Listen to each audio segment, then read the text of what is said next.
토론. 아직 TV 토론을 한 번도 하지 않았습니다.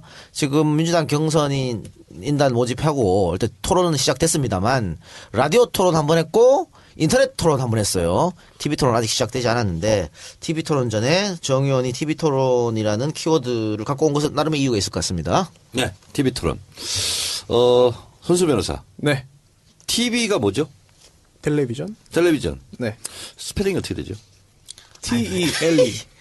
TELEVISION 맞습니까? 텔레로 비전 텔레. 보는 거죠. 아, 네네. 네. 이걸 누가 발명했는지 아세요? 모르겠는데요. 저도 몰랐어요. 네. 영국의 엔지니어 네. 존 로지 베어드라는 사람이 네. 이 텔레비에 도전했어요. 텔레비전 그래서 뭡니까? 텔레비전. 텔레비전. 네. 네, 도전해서 TV. 예. 이분이 1925년 10월 30일 최초로 움직이는 인형의 상을 만들었대요. 오. 거기서 텔레비전이 시작된 거예요. 예. 그러니까 1925년도에 텔레비전이라는 개념이 이제 처음 했고요. 그리고 1927년 적외선을 이용하여 어둠 속에서 상을 송신할 수 있는 녹토비저를 발명했답니다. 그래서 베어드 텔레비전이 1929년 사상 처음으로 BBC 방송이 텔레비전 방송을 시작했답니다. 그러니까 존 로지 베어드 이분이 텔레비전을 발명했고 1929년에 영국 BBC에서 처음으로 텔레비전 모습을 갖추고 방송을 했다. 이런 거죠. 그러니까 100년도 안 된 거예요. 텔레비전이 나온 것이. 근데 까마득한 옛날처럼 보이지만 지금 우리 TV 토론 방금 대선 주자 후보 TV 토론 얘기했는데 이 TV 토론이 처음 도입된 게 언제인지 아십니까? 손수 변호사. 케네디? 우리나라에서. 아, 우리나라요? 네. 대선 주자 TV 토론. 김대중, 김영삼 그때입니까? 아니에요. 1997년. 자, 근데 재밌는 것은 1992년도에 김대중 대통령이 TV 토론을 하자. 그렇게 얘기합니다. 김영삼 절대 안 해요. 예, 끝까지 거부했죠. 끝까지 거부했어요.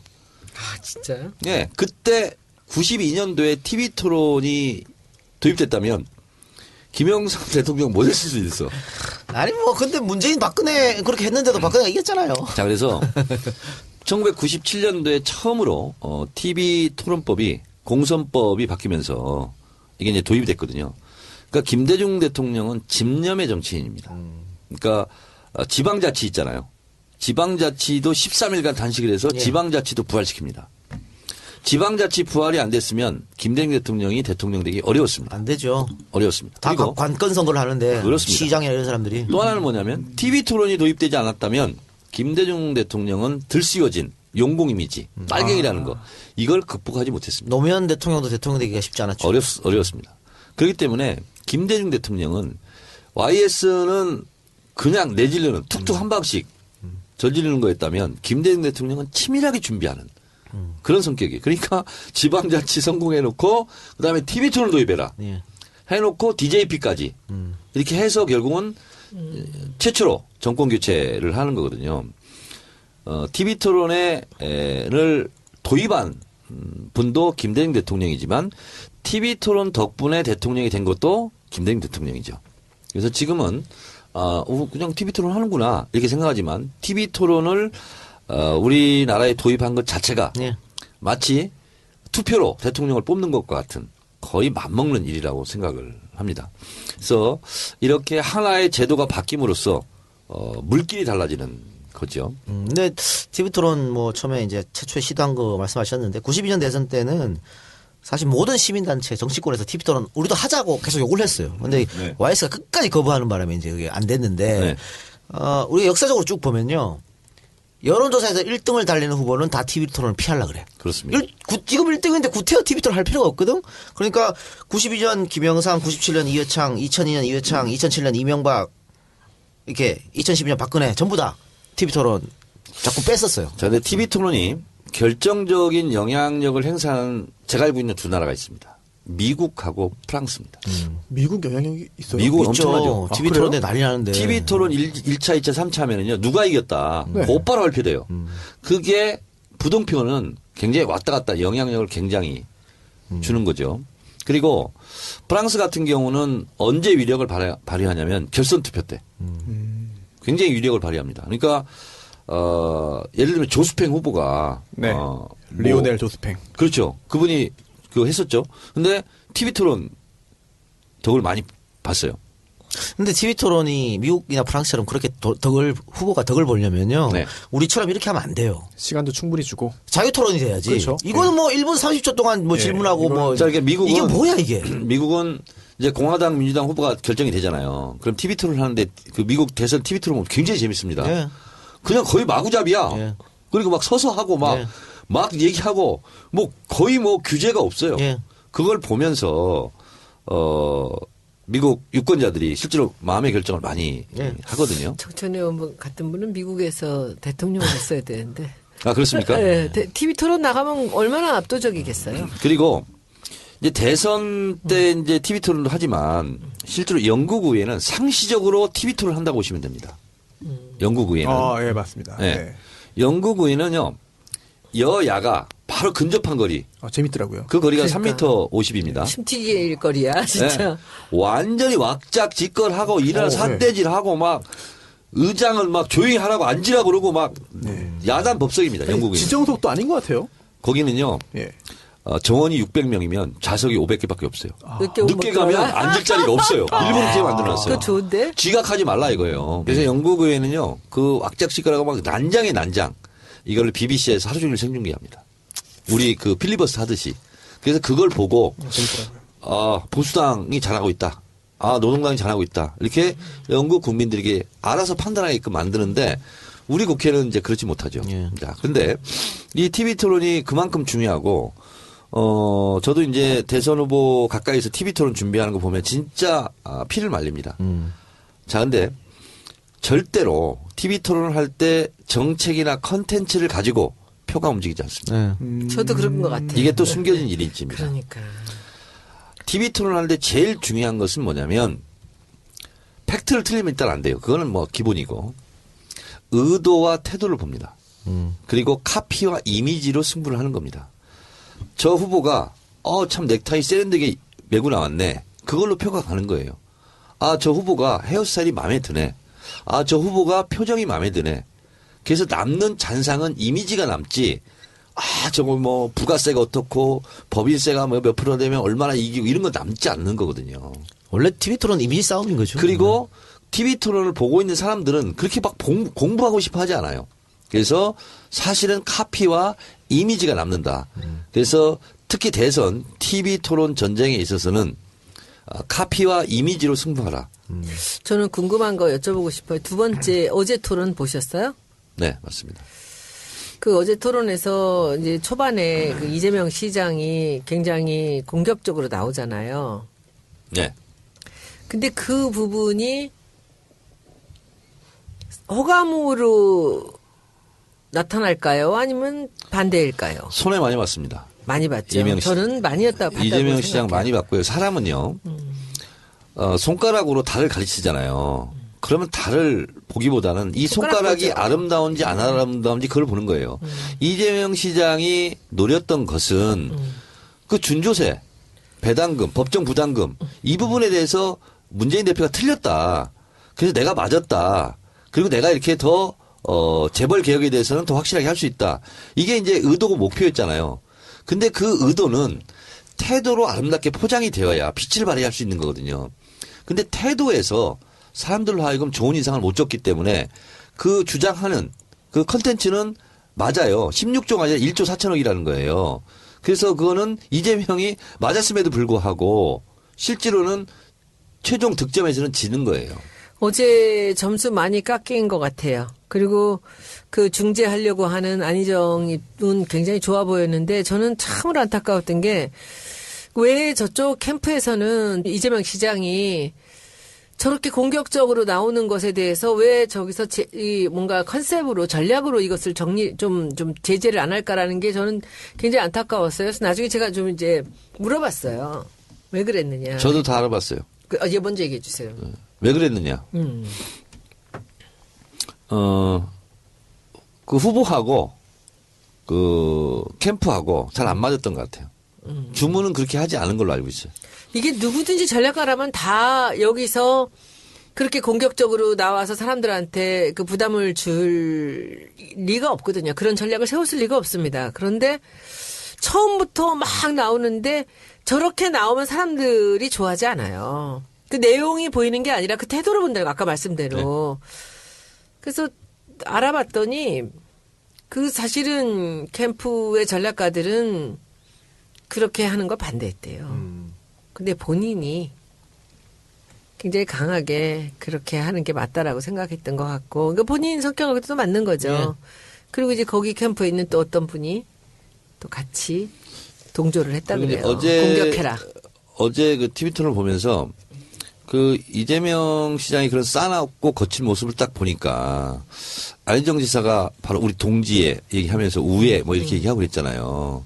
그러니까 본인은 대연정에 대해서 저렇게 크게 방어를 치고 싶겠구나, 지금 방패를 내세우고 싶겠구나 하는 생각이 저는 의도가 들키더라고요.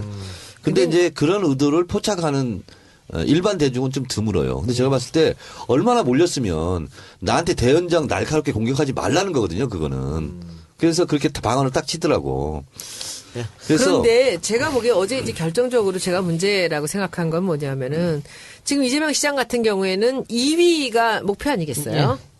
목표는 1등이겠죠. 아니지. 2위를 거쳐서 1등. 아니, 이 경선에서 지금 자기가 어떻게든지 2위를 해서 그 50%가 안 되게 해서 2위를 해서 한번 결선까지 가자는 얘기 생각일 텐데 지금 전체적으로 안희정 지사한테도 밀리잖아요. 많이 떨어지잖아요. 그렇다면은 여기서 누구를 이겨야 돼? 안희정 거를 뺏어와야 되거든요. 근데 문재인 거를 뺏어와서 2위를 하겠다라는 생각이 그게 잘못된 거예요. 신상품을 낼 때 여기서 1등을 이길 것이냐 2등을 이겨서 2등 자리를 갈 것이냐 출시하면서 뭐 이런 전략이 세워져야 되거든요. 그런데 저는 처음에부터 너무 안타까웠어요, 사실은. 왜 저런 전략을 펼쳤을까? 왜 그러냐면은요. 지금 이제 우리 당의 지지자들이 다들 갈등하고 있거든요. 아주 고정적인 문 대표 지지자들, 뭐 세 사람의 지지자들 외에는. 여기서 부동층들이 쭉 있단 말이죠. 그럼 이 사람들로 하여금 자기 편으로, 그러니까 안희정한테 실망한 사람들이 자기한테로 오게 만들고 흔들리는 사람들이 자기한테 오게 만들려는 쪽으로 해서 그 그물을 그렇게 썼어야 되거든. 근데 조금 미스하는 것 같아서 제가 그 중간에 이제 페이스북 보다가 이제 댓글을 한번 제가 달았어요. 안타깝다. 우리 당 지지자들끼리 지금 탄핵도 되기 전에 이렇게 나와서 얼굴 붉히고 이러는 게 이게 과연 우리 당을 위해서 좋은 일이냐라고 했더니 너는 닥쳐라. 바로 나오더라고요. 자, TV 토론을 함에 있어서 제가 이제 TV 토론의 이제 테크닉을 제가 몇 가지 말씀드리겠습니다. TV 토론을 할 때는 확정적, 긍정적 단어를 반복하라. 라는 겁니다. 이게 예를 들면 자기가 정책 대안을 얘기하고 있어요. 근데 사람들은 그게 정책적 대안이란 말을 안 하면 그게 정책적 대안인지 모릅니다. 그냥 지나가요. 자, 제가 이 부분에 대해서는 확실하게 정책적 대안을 말씀드리겠습니다. 이렇게 말을 해야 정책적 대안이 되는 거예요. 자, 한반도 평화에 대해서 제가 확실하게 평화 정책 방안에 대해서 말씀드리겠습니다. 이렇게 말을 하라는 거예요. 예. 그 말을 하지 않으면 그게 대안인지 몰라요. 정책인지. 예. 그렇게 얘기하고요. 또 사람들은 태도를 많이 본다고 그랬잖아요. 자, 손소 변호사랑 저랑 지금 아규를 하고 있어요.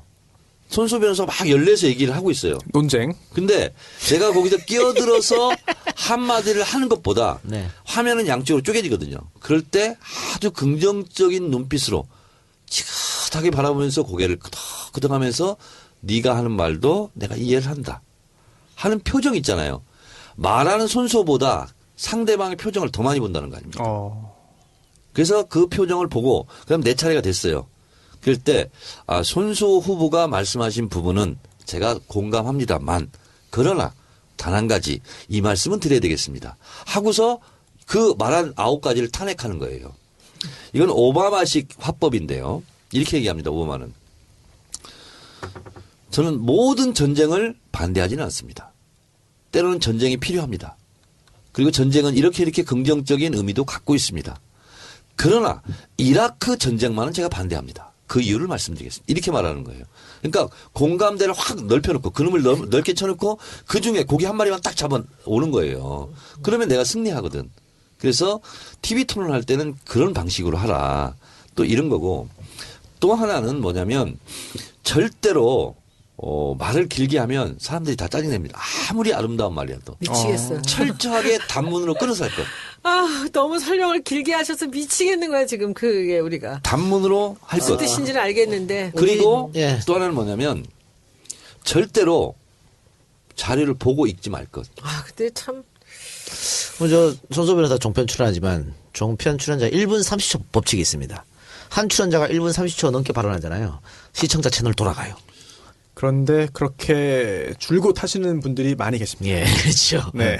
뭐 이렇게 말에 욕심을 내는지 모르겠어. 왜 이렇게 길게 하는지 모르겠어요. 그러니까 이해가 안 돼. 방송사 뉴스 한국지가 1분 20초가 기준입니다. 아. 1분 20초 넘어가면 지루하다는 거예요. 그래요. 자, 근데 제가 언제 이 방송에서 얘기했던 것 같은데 TV 토론 그렇게 큰 영향을 미치지 않는다고. 그러니까 TV 토론이 거의 선거 막바지 하잖아요. 그때 벌써 다 이미 대부분의 맞아요. 사람들은 결정했다. 본인의 누굴지를 결정해 놨어요. 그러니까 이재명 시장이 마이너스 위원회 뭐 됐다고 얘기하잖아요. 그런데 이재명을 찍으려고 준비했던 사람이 그 토론 보고 이재명 안 되겠네. 문재인 찍어야지. 거의 없어요. 저도 같은 생각입니다. 그렇잖아. 문재인 찍으려는 사람은 그 토론 보고 진짜 이재명이 나쁜 놈이네. 라고 해요.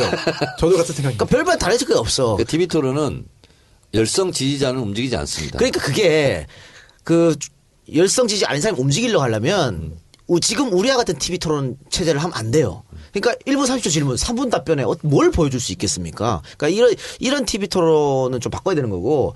그런데도 내가 한 번 깜짝 놀랐던 적이 언제냐면 TV 토론으로 성패가 뒤바뀐 거. 지난번 강원도지사 선거였어요. 아. 엄기영하고 최문선 붙었을 때. 엄기영 이건 진짜 뭐 이렇게 깜짝 놀랐어요. 이렇게 바보가 있나 싶더라고. 깜짝 그랬어요? 놀랐습니다. 진짜 그럼요. 바보였어요. 예, 깜짝 놀랐어요. 왜? 강원도 사람들이 다 그거 보고 네. 뒤집어진 거야. 그동안 알고 있던 엄기영이 도대체 누군가 할 정도의. 아니, 그 앵커 출신이고 그 인물에 아이고, 어떻게 저도 했는데. 기억해요. 1당1을 물었는데 계속 가나다만 얘기하고 있어. 이상한 이야기를 했습니다. 계속 그랬어, 계속. 예. 네네. 그랬어요? 그 완전 그때 뒤집었어. 예, 그거는 맞아요. 그리고 이제 TV 토론의 결정적인 장면 제가 하나 말씀드릴게요. 2012년 대선 때 이정희 후보가 박근혜 대통령 당신 떨어뜨리려고 나왔다 네네네.